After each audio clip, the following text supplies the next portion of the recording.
Aquí lo canta mi gente. Bomba, bomba, para siempre.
Hi everyone, welcome to the seminar. Thank you for waiting. I know for some of you it's very late in the afternoon, or some people are watching very early in the morning, so thank you for waiting up. I hope you find this information valuable. My name is Jon Edwards. I'm one of the material developers at Compass Publishing, and I'm going to be talking about how to teach phonics to young learners. And we'll talk about some of the important concepts and some different methods and principles for teaching phonics. And then I'll talk a little bit about one of our products, Sounds Great, which applies all of those different principles. So without further ado, let's begin. So first of all, what is phonics? The most basic question. So in any language, we have a system of what we call graphemes. Graphemes are the little marks that we make on paper.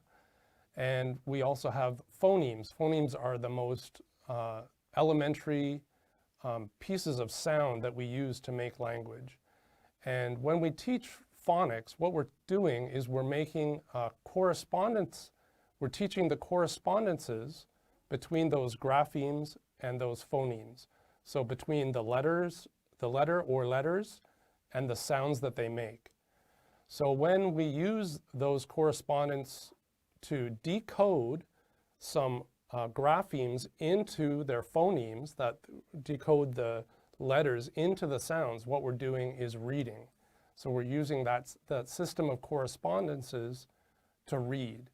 And when we do the opposite, when we take the phonemes and we encode them into graphemes, what we're doing is we're writing. So when we teach phonics, we're teaching that system of coding, encoding and decoding for reading and writing skills. When we talk about phonics, we also have to talk about related and complementary skill, that is phonemic awareness. So phonemic awareness is a little distinct from phonics. So what we mean by phonemic awareness is being able to hear and say and manipulate the sounds of words. So this is all about spoken language. So for example, a phonemic awareness skill would be something like this.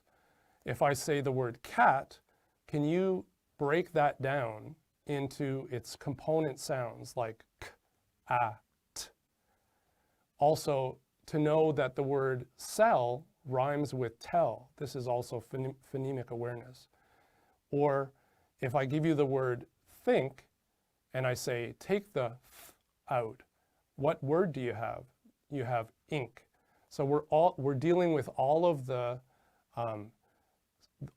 just phonemes. So this is all related to speaking and listening. But phonics is about knowing the correspondences between letters and sounds. So it's all about written language. So in other words, when you see CAT written on a piece of paper, then you know that means cat. Or if you see TELL, you know that means tell. Or THINK spells think. And you can take the phonemes and transfer them into graphemes or the other way around. So it's about reading and writing. By the way, if anybody has any questions as we're going through the presentation, you can write them in the chat scroll. I can see that. What I'll do is I'll write down your questions and I'll try to address them as we go forward. I'll take some breaks throughout the presentation. So feel free to ask any questions. I'm also going to have a question and answer period right at the end of the presentation. So here's a big question. Do students really need to learn phonics? The truth is that, phonics has only really been popular in the last 100 years, and many students learn to read and write without learning phonics. So, for example, when I went to school, I did not learn phonics. That was not taught in my school, but I still learned how to read and write, I would say, relatively well. So it's possible to learn to read and write without phonics. But here's the problem. think about words like this. So if we take the word hot and pot, you can see they have the same vowel sound, right? Ah, ah.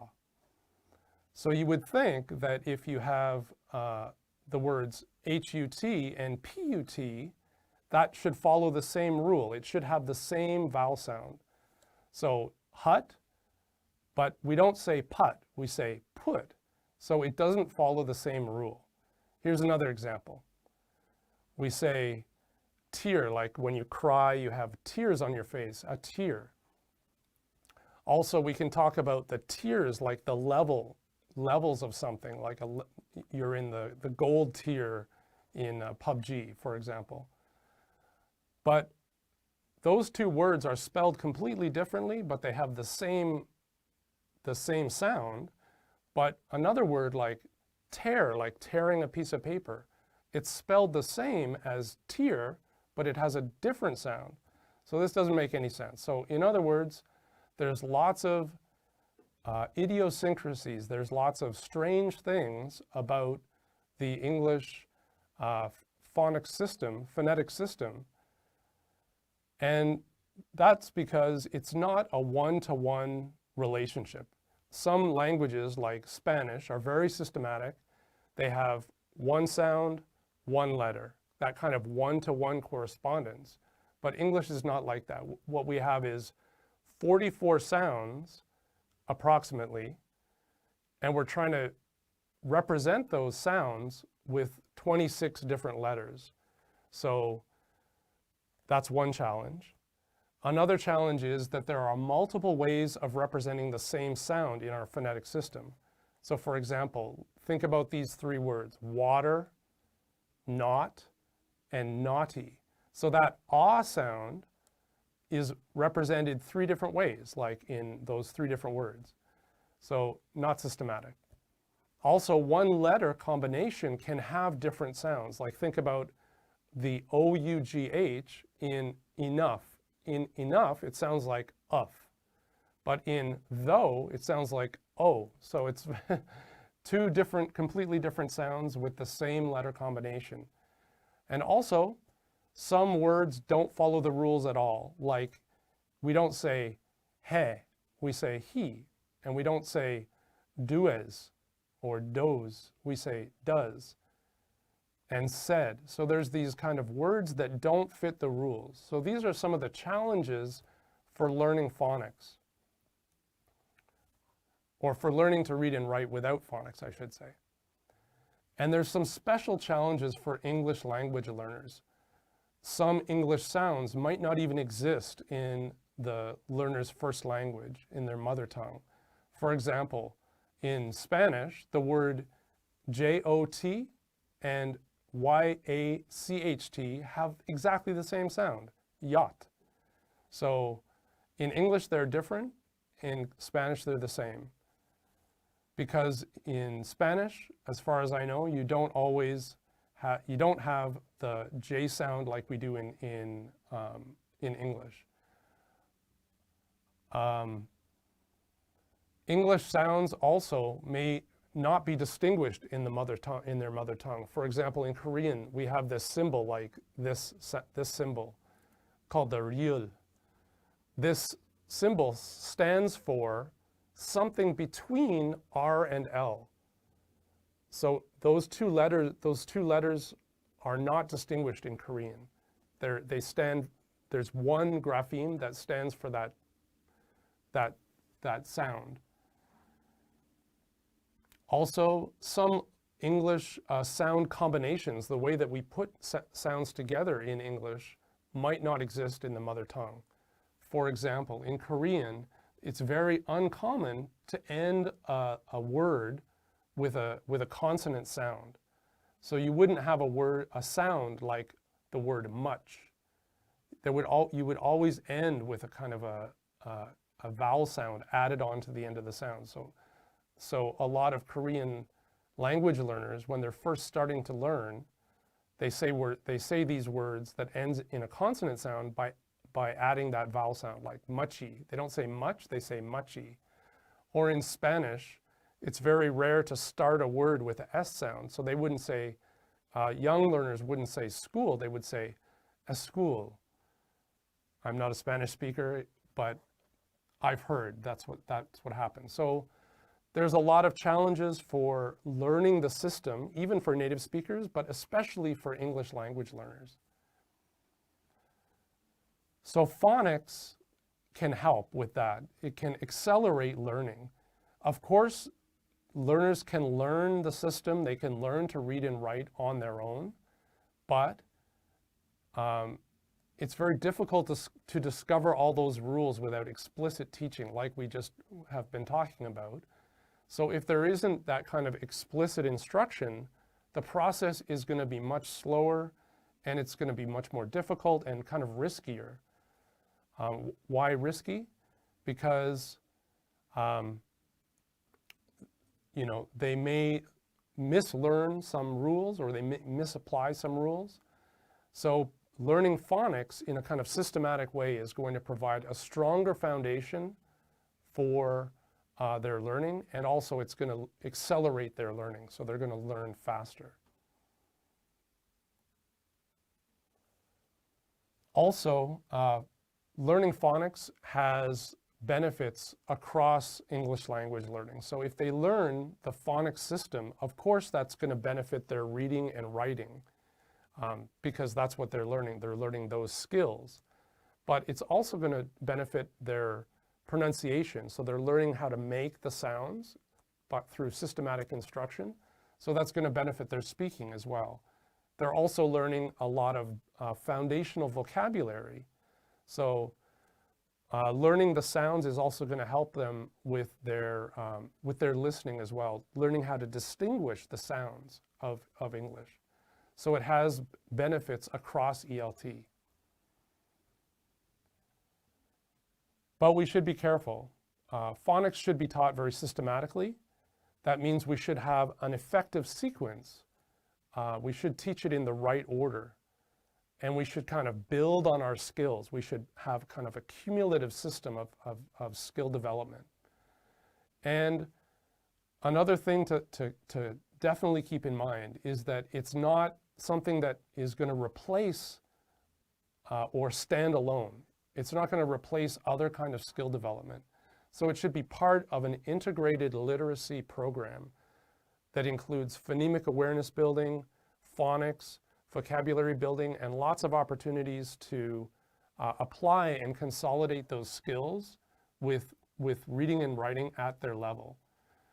And when we teach phonics, it shouldn't be something that we focus on for long periods of time or every day. It should be done in short, focused, regular lessons so that we get this kind of cumulative building of skills by reinforcing the skills over and over again, just in short little bursts. We also have to teach phonics to automaticity. What does this mean? This means we have to teach it so that when they look at a word, right away they think of the sound. Or when they think of a sound, right away they can write it down. They don't have to think about the individual phonemes. They don't have to do too much thinking. Automaticity means it just sort of naturally happens without too much thought. And when we teach phonics, we should also teach it in a multi-sensory way, through listening, visually with pictures and words, and also kinesthetically. And maybe we can talk about some ways to do that in a little bit.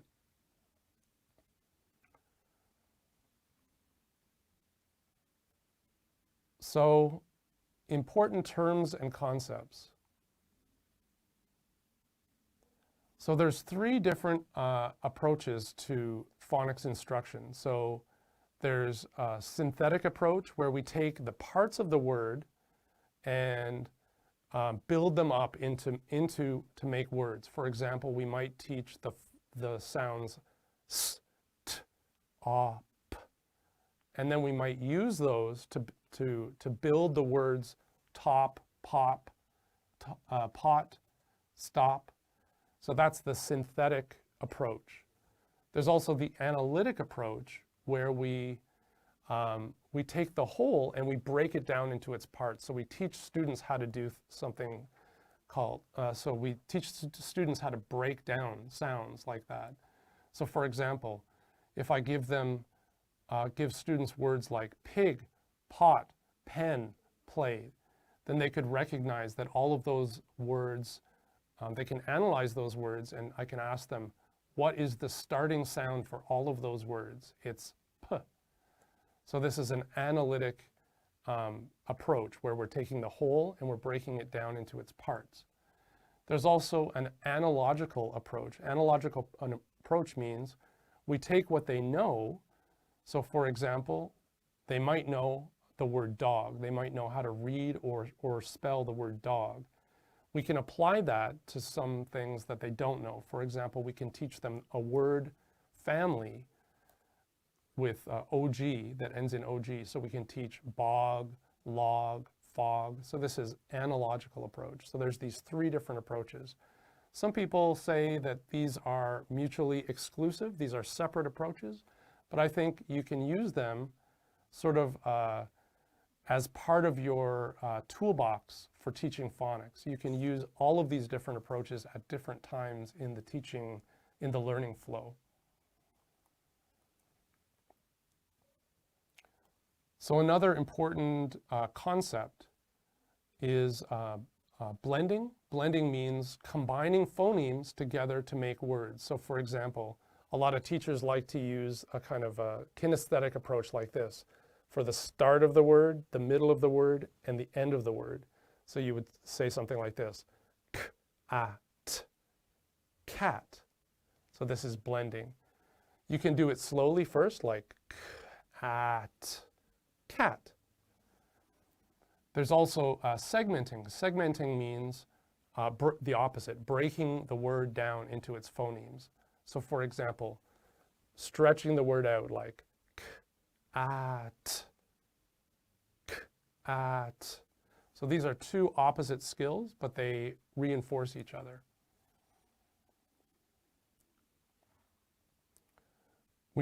Another important concept or term is onset and rhyme. So onset and rhyme are basically the two parts of a syllable or a one-syllable word. The onset is the first part of the word before the vowel, and the rhyme is the second part of the word that includes the vowel. So the reason it's important to know this is because we can use this for doing substituting or for doing learning patterns. For example, if you teach a word family like top, pop, mop, stop, what you're doing is you're taking the same rhyme and you're substituting different onsets. Or if we teach like top, tall, tire, tart, then we're taking the same onset and we're teaching different rhymes. So we're teaching that initial consonant sound by doing that, by switching the rhymes.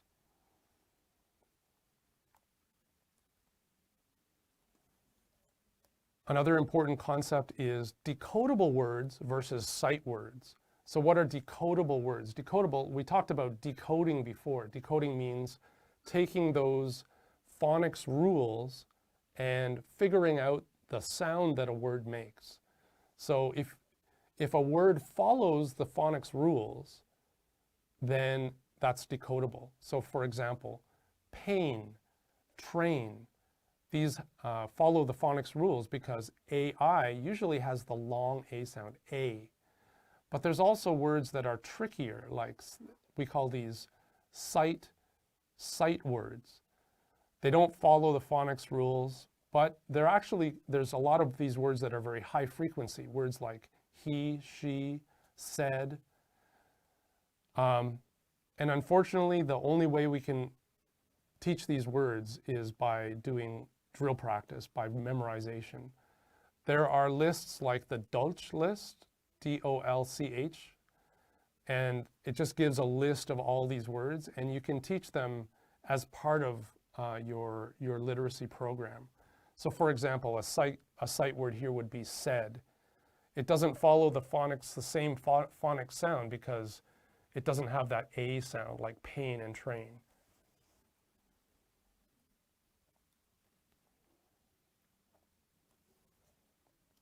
Another important concept is syllables and schwa. So syllables are the parts, the individual sounds in a word. So in a word like banana, there's 3 syllables.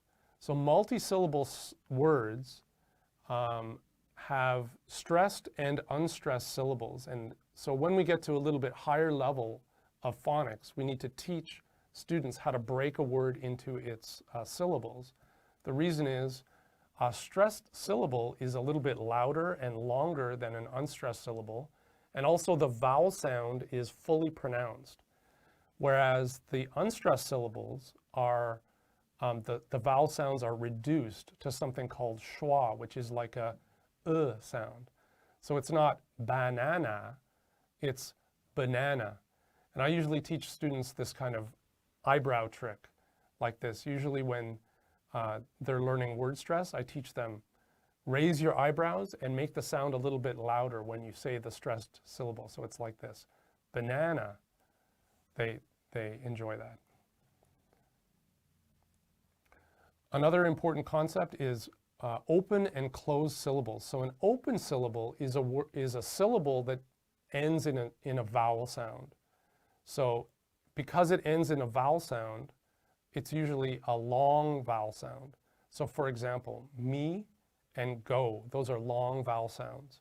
But a closed syllable is a syllable that ends in a consonant, and that consonant makes the vowel sound short. So for example, open syllable would be me, like with a long vowel sound, and the closed syllable would be met, or go, got. So why is this important?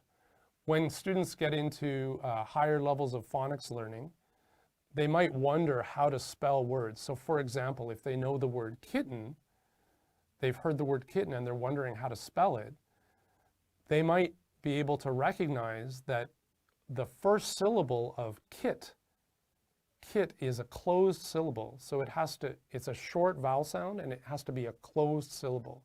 So they might be able to figure out that it's K-I-T-T-E-N. Let's just talk very briefly about the sounds of English. Obviously, there's a lot to unpack here. I just want to talk very quickly about the sounds of English. I could teach a whole course about how to make the sounds of English, but let's talk about some kind of important or the main ideas. So first of all, let's talk about vowels. We can divide the vowels into long, short, and long. So the short vowels would be like the a, e, I, Also, later on in their phonics learning, they would learn the short oo sound like as in good, and also the schwa sound like about. There's also the long vowels like a, e, I, o, u, and actually the long u has 2 distinct sounds, so we have to be a little bit careful when we're teaching it. It has oo like shoot, but it also has u like fuse. So lots of phonics books mix this up, but it's important to teach those 2 separately. Also related to vowels, we have something called a diphthong. A diphthong is two vowel sounds that glide into each other. So it starts on one vowel sound and then it glides into a second vowel sound. So for example, oh, if you listen closely, you can hear it starts with ah and it ends with oo. Oh, no, oh. So we have oh, ow like cow, I like mine, a like bay, oi like boy, ear like ear, here, a like air, hair, and like tour. So those are what we call diphthongs.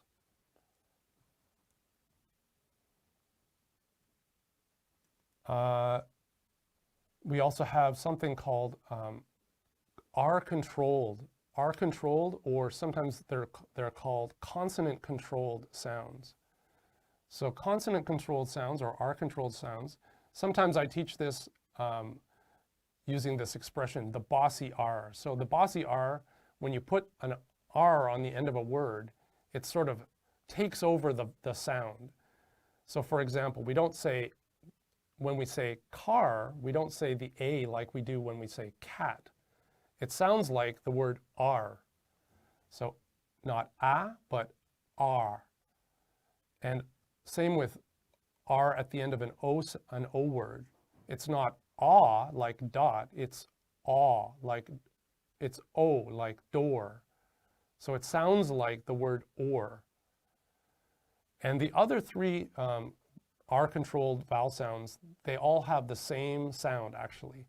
So when we put an R at the end of an E word, an I word, or a U word, it always sounds like like her, sir, or fur. So these are what we call the R-controlled vowel sounds. And sometimes L and W also control vowels, like for example in the word raw. It's not like an ah sound like in hat, it's an aw sound. So W is also controlling the vowel sound there. So let's move on to consonants. We talked about vowels, short, long, diphthongs, and R-controlled. Consonants, one thing we need to talk about is related to voicing. So voicing means when we have a vibration in our vocal cords. So some sounds in English, there's a kind of a sister sounds, like for example, f and v. The mouth shape is exactly the same, right? F and v. The difference is if you put your hand on your throat, you can feel when you say v, your vocal cords are vibrating. They don't do that when you say f. All of the sound is coming from the front of your mouth. So voiced sounds are those ones where we have that vibration in our vocal cords. So I'm not going to go through all the sounds, but you can look at the video later and see all of the different voice sounds. We have like v, th, z, j, b, d, g, j, and many others. Another thing to think about when we're teaching consonants is that sometimes we put two consonants together or three consonants together and we make one sound. Those are called graphs. So we have digraphs. Digraph means two letters making one sound. And trigraph, of course, means three letters making one sound. So digraphs would be something like th. Th has two different sounds. It has a th sound and it also has a th sound, like thick, and th like these. Then we also have sh like she, ch like choose, f like phone, w like when, g like g. GH has two sounds also. It has a j sound like ghost, g, and f sound like laugh. So it has these two phonemes for the same grapheme pair. And then we have k like duck. We also have trigraphs like ch, like patch, three letters making one sound, and j, like judge. There's also quadgraphs. Quadgraphs are when we have four letters, usually a combination of vowels, not usually, always a combination of vowels and consonants, and they make one sound, like the aw sound in caught, or the oo sound in through. So graphs are a little bit different from blends. So graphs are when we have two or three or four letters and they make one sound. Blends are when we put two or three letters together and you still hear the individual letters. For example, tr, you can still hear the t and the So tr, like tree, is a consonant blend. So I listed a few there. We have some at the beginning of words and we also have some at the end of words as well. And again, sometimes those are 2 letters or 3 letters. So how to teach phonics? Let's talk about some methods here.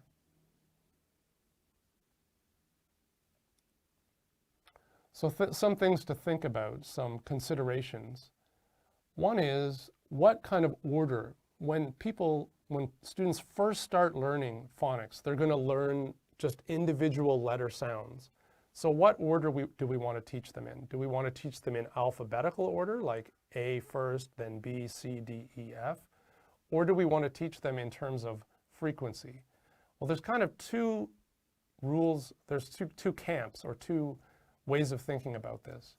So alphabetical order, I think, is better for English language learners. Why? Because they're still learning the alphabet. They haven't learned alphabetical order and they haven't learned letter names yet. So in some way, teaching the individual letter sounds in alphabetical order makes more sense for English language learners. But the other school of thought, the other way of thinking about this is that if we teach in terms of frequency, like the most frequent sounds and letters first, that's going to accelerate blending and decoding. Why? Because we're teaching them very frequently used letters, and they can start very early to put those together, to blend them together. So there's kind of these 2 ways of thinking, and you'll see lots of different books that follow both of these different approaches. No matter what approach you take, first you should teach just one single letter sound combination or correspondence. For example, if we're teaching the ah sound, maybe we just want to teach like the short O sound with O in a CVC word. And then later on, we want to expand that by teaching them other kinds of graphemes like A in water or OUGH in ought. So that's something that should be done later. But I think just at the beginning, when they're first learning, just teach them one correspondence. Don't complicate things. Another thing to think about is, as soon as possible, get them into teaching sight words. So as soon as they start doing some blending, as soon as they start learning to do VC blending or CV blending, start teaching them sight words, very common sight words like the, he, she. And also, as soon as possible, start teaching them phonemic awareness skills like how to blend, how to segment. Usually at the beginning of a phonics lesson, I do a little warm-up with some, blending or some segmenting. So I might do that, that little trick like this. Cat. Get them all to do it kind of in chorally, or you can also say, give them the word and get them to practice doing that. So start that as soon as possible because those are really important skills. So in terms of the sequence, first we want to start with, this is just one sequence, by the way. There's many different ways of ordering these phonics components in a phonics system. This is the one that I use when I'm teaching, and a lot of books do this as well. So stage 1 would be like just teaching individual letter sounds. So either through the alphabetical order or in terms of frequency, just teach them single letter sounds. Then stage 2 would be getting into blending with vowel consonant combinations and also what we call CVC words like cat, C-A-T. Then move on to stage 3, which would be teaching them long vowels. And since we're only going to teach them one letter sound combination, the most logical one is to teach them the so-called magic E combination.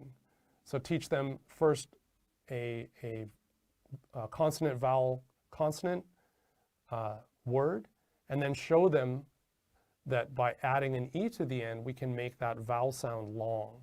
So that's the 3rd stage. The 4th stage would be something like teaching them digraphs and trigraphs, either consonant or vowel. And then the last stage would be teaching them more complicated things like the R-controlled sounds like we saw before, silent letters like in the word no, diphthongs, quadgraphs, and common endings like ed and ing.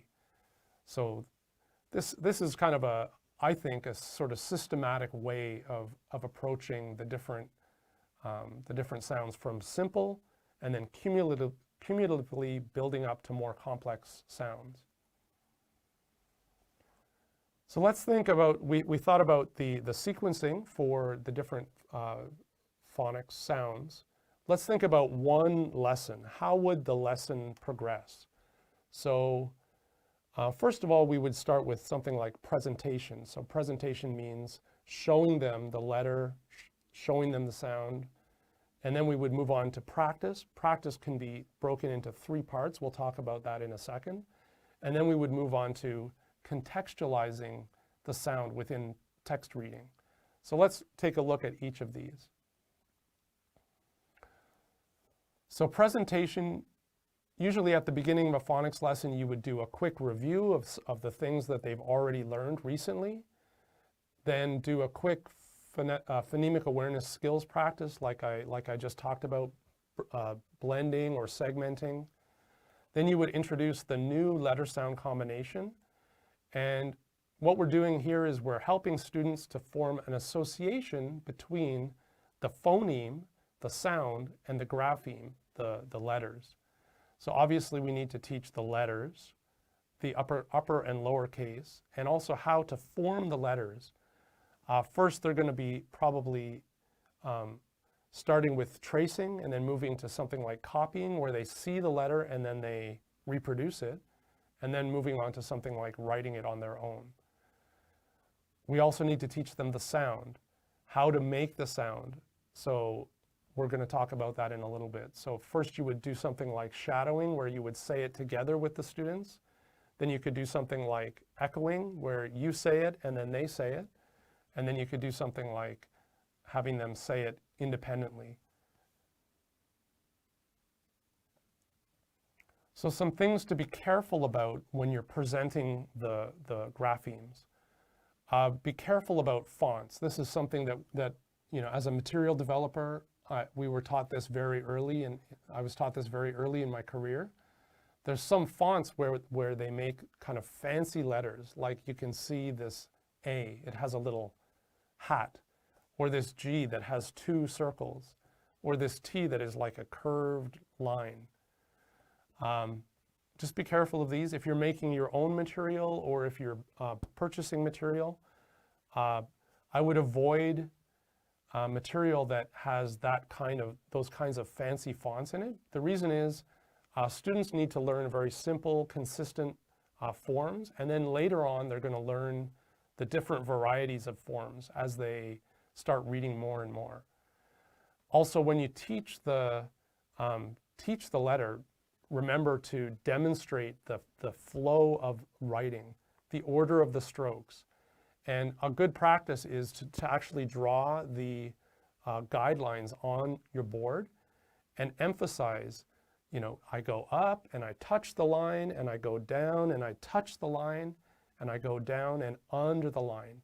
So you can use words like ball. There's a ball or a circle or a line. This can be important when you're teaching the difference between B and D or P and Q. You say, you know, B has the line first and D has the ball first. When you're presenting the sounds, be careful not to add a little vowel sound to the end of your consonants. So the proper way to say this K is K, not K. Lots of teachers do that. Lots of teachers say K. It's K. A good way to present sounds is for the continuance, the sounds that that we hold for a long time, like f, o, Use a kind of holding when you present the sound, like this.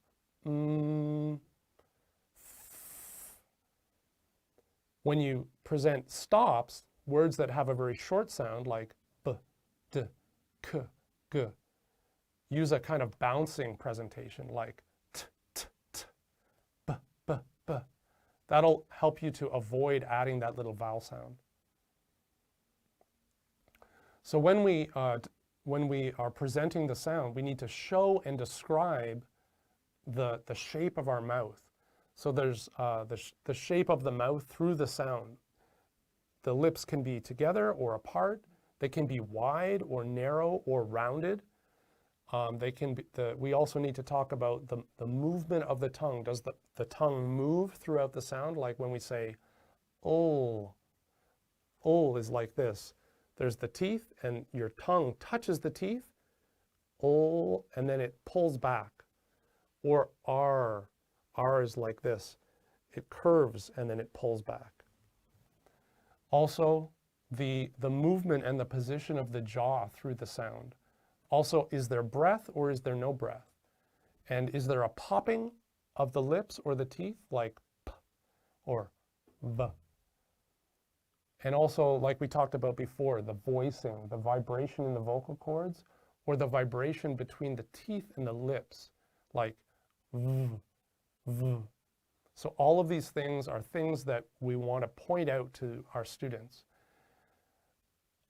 Especially related to vowels, we can talk about where in the mouth the sound is made. So I don't have time to go through all of these sounds, but you can see that some sounds are very in the front of the mouth, like E. E happens in the front of the mouth behind the teeth, but ah happens right at the back of the mouth. So you can kind of hear, if you practice this chart, reading from the top to the bottom, you can hear the movement from the front to the back of your mouth, or from the high to the low part of your mouth. So like this, E, I, A, ah. You can also hear there's a difference between the tense sounds and the lax sounds, or the relaxed sounds. So the tense sounds are in white and the relaxed sounds are in gray. I don't have time to go through all of them, but this is something that you can talk to your students about when you teach vowel sounds. So when you're demonstrating, it's important to exaggerate the movement. So I gave you a little video here of somebody exaggerating the pronunciation, like yogurt. Also, you can describe the way, I think using your mother tongue, using the student's L1, you can describe what the mouth is doing. Also repeat multiple times and be sure to give like the front view and the side view. Sometimes when they're doing things like pursing their lips in the oo sound, you can show them like this, ooh, boot. Also give them two demonstrations, right? Slowly and also at speed. So ah. And isolated, like ah.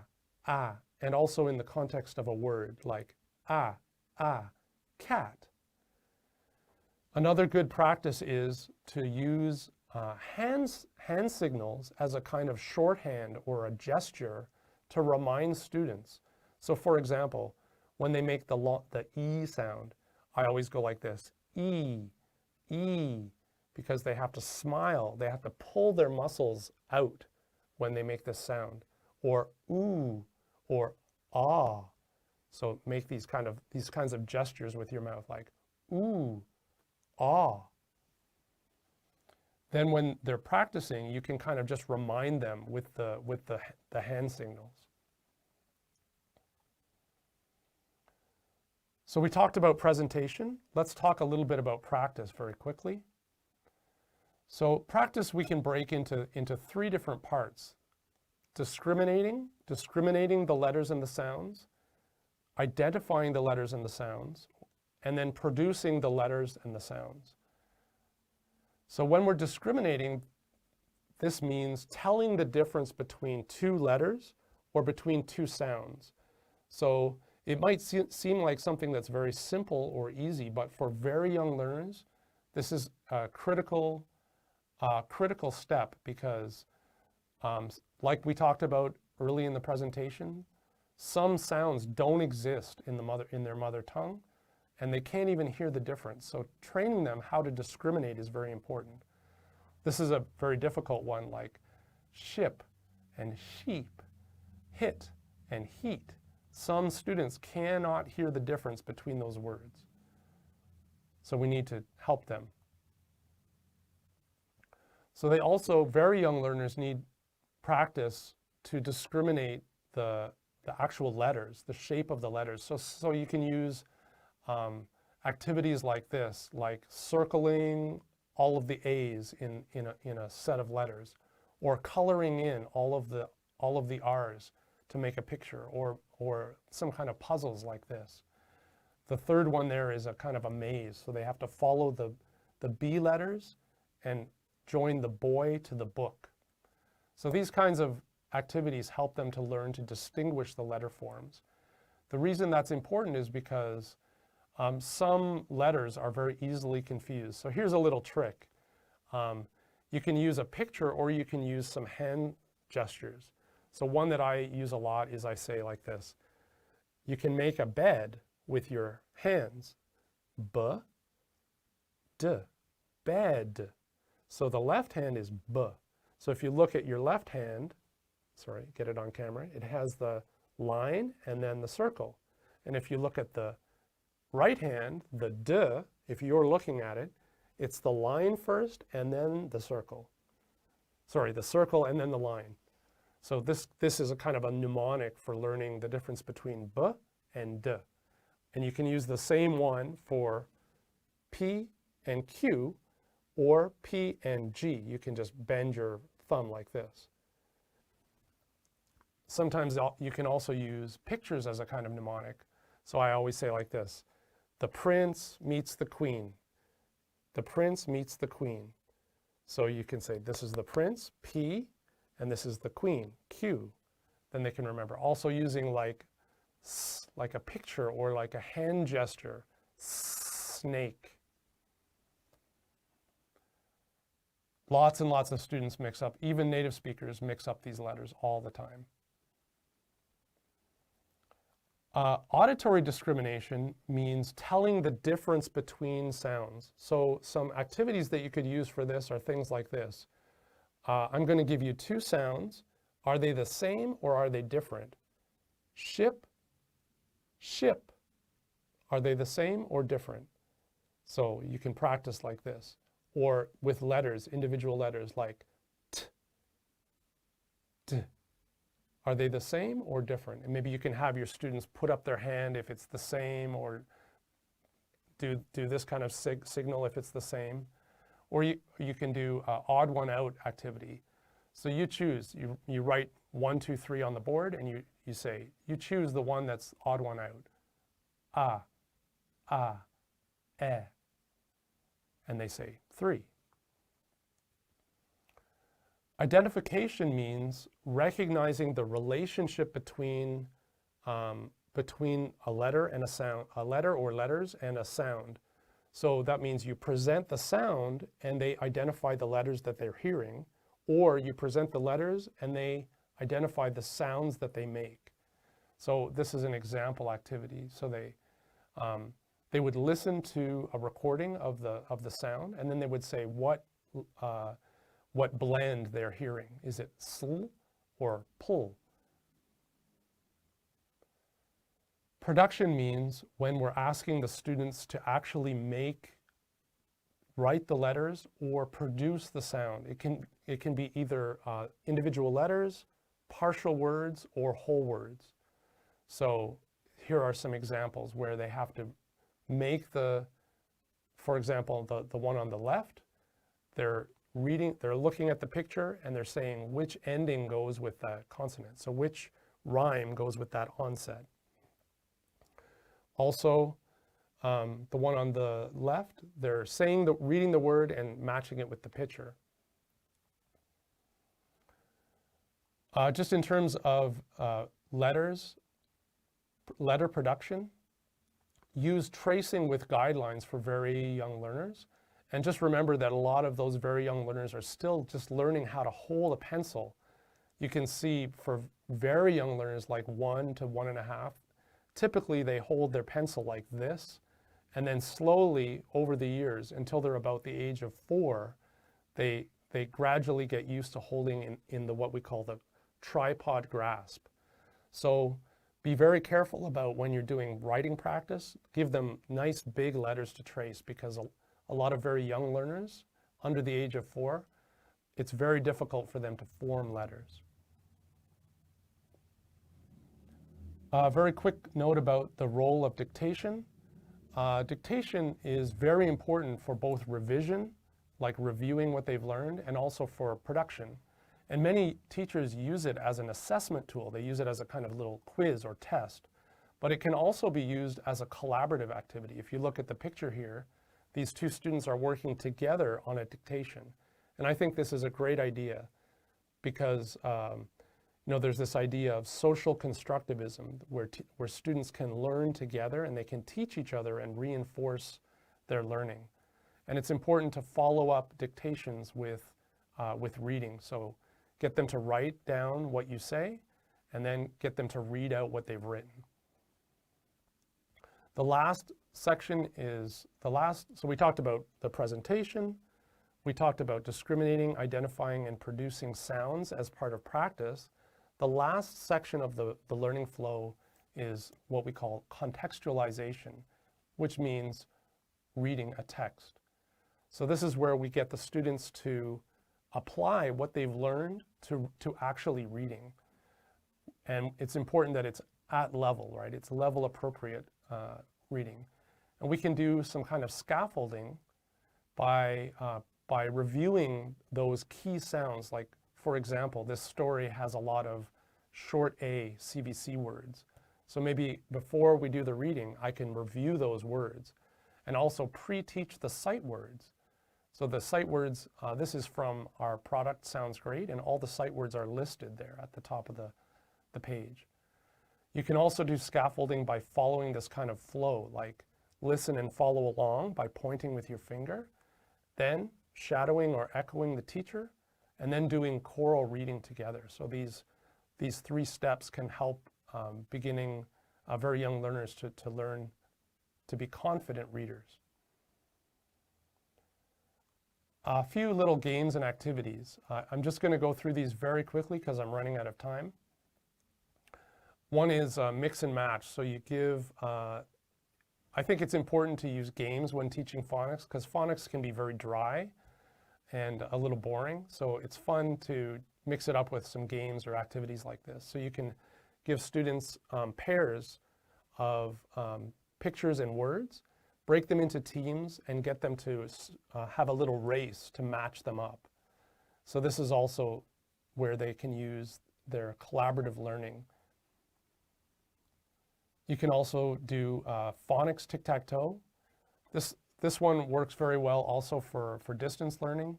So you get them to make a tic-tac-toe board on a piece of paper and give them some words, and they put them randomly in the boxes.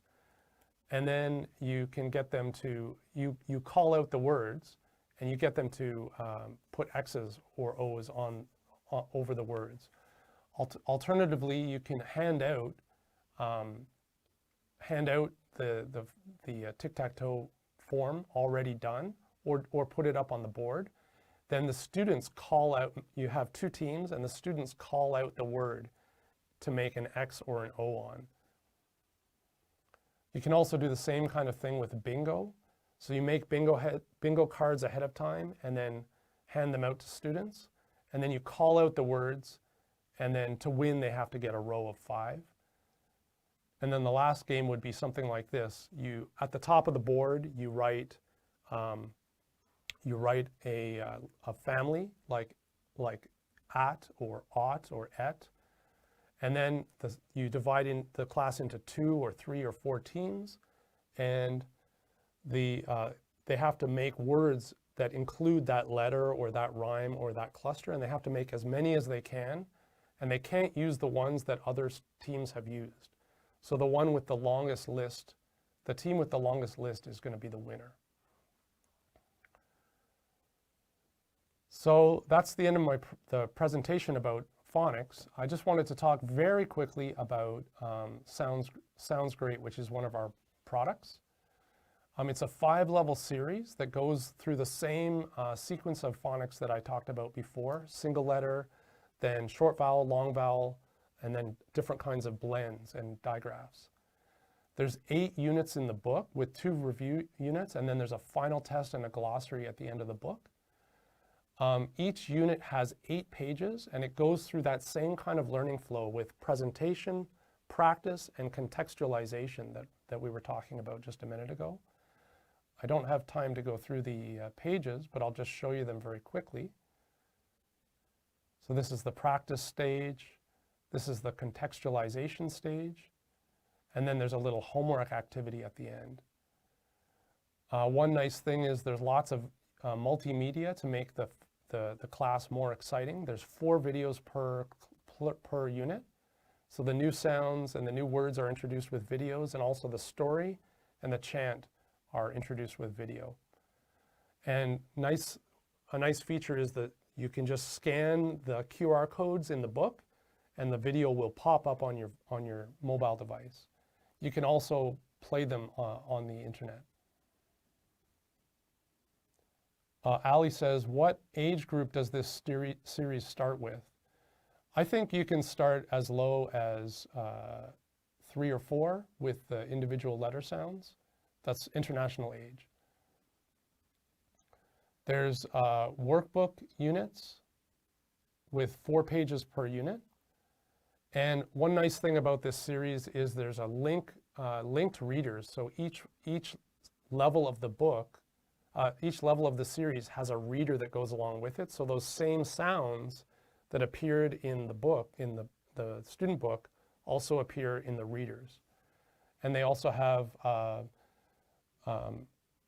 audio and video that go along with them, and those are sold separately.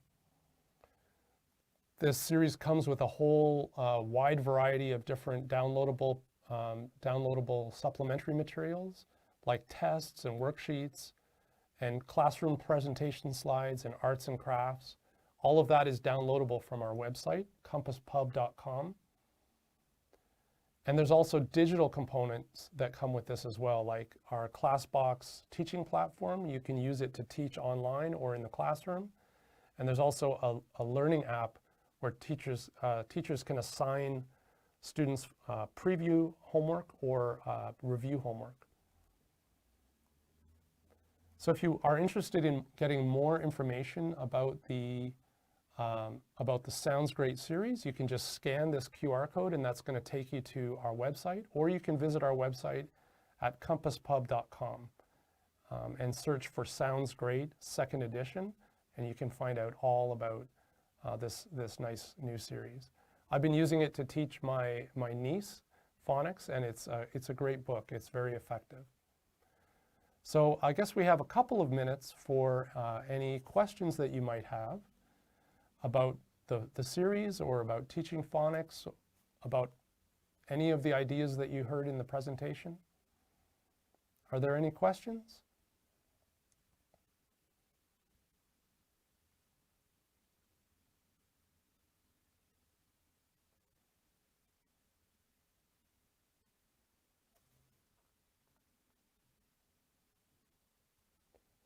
Maybe there were some questions earlier in the chat.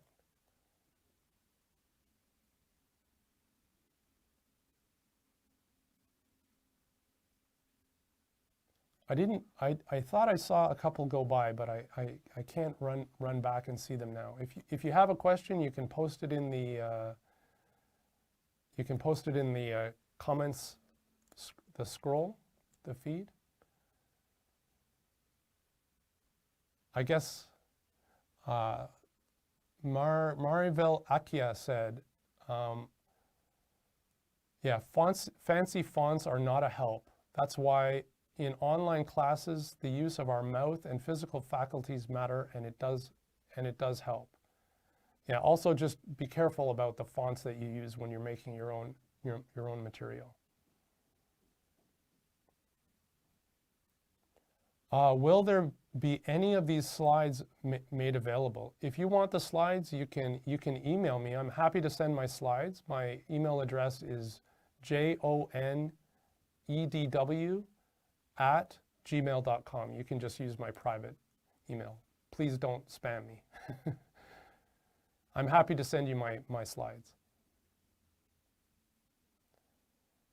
Also, anybody that wants, I have a Phonics poster, a little giveaway. If you want the Phonics poster, you can email me at the same email. That's jonedw@gmail.com. I'll write it down for you. Hold on.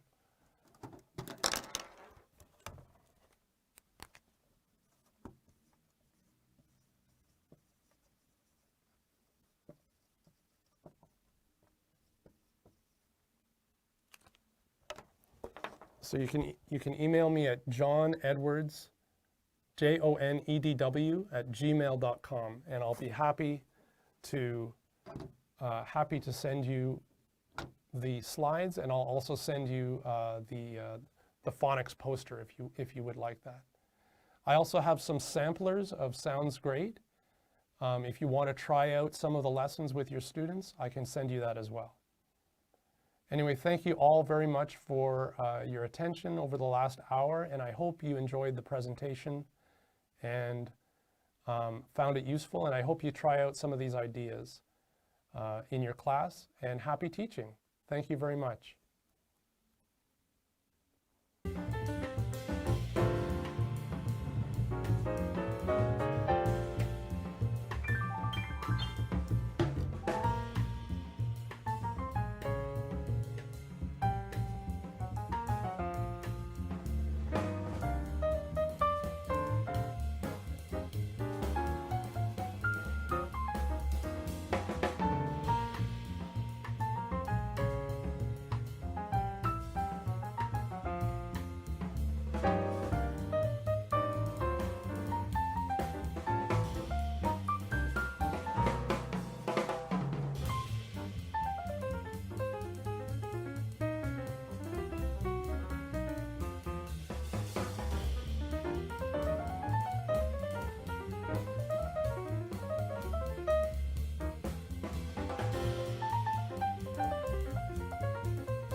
you.